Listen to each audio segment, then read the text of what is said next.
तर्कसंगती व अनुमान मध्ये आपण वेगळा घटक पाहणार आहोत. त्यामध्ये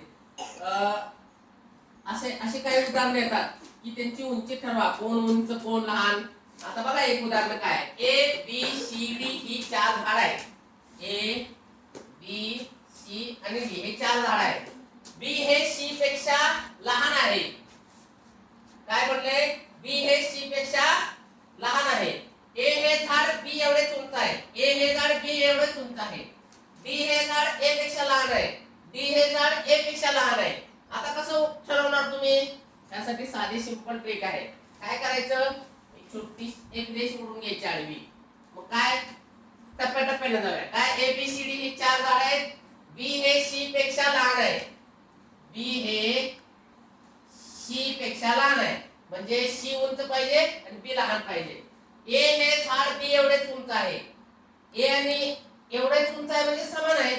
ए आणि बी काय आहेत, समान उंचीचे आहेत, एवढेच उंच आहेत. डी हे झाड ए पेक्षा लहान आहे. मग डी हे झाड ए पेक्षा, याच्यापेक्षा लहान पाहिजे डी, बरोबर.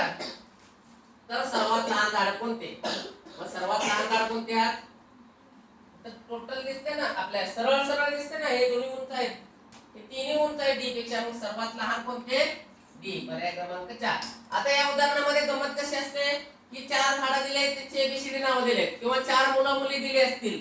आता समजा श्रद्धा स्वरापेक्षा उंच आहे आणि सार्थक पेक्षा लहान आहे, किंवा आरोही सर्वात उंच आहे, तर यापैकी सर्वात लहान कोण, असा प्रश्न येऊ शकतो. म्हणजे असे मुला मुलींची नावं टाकतील आणि सर्वात उंच सर्वात लहान, किंवा वयाने सर्वात मोठा सर्वात लहान, असं सुद्धा असू शकते, आहे का नाही. अशी उदाहरणं आपण सोडवू शकतो.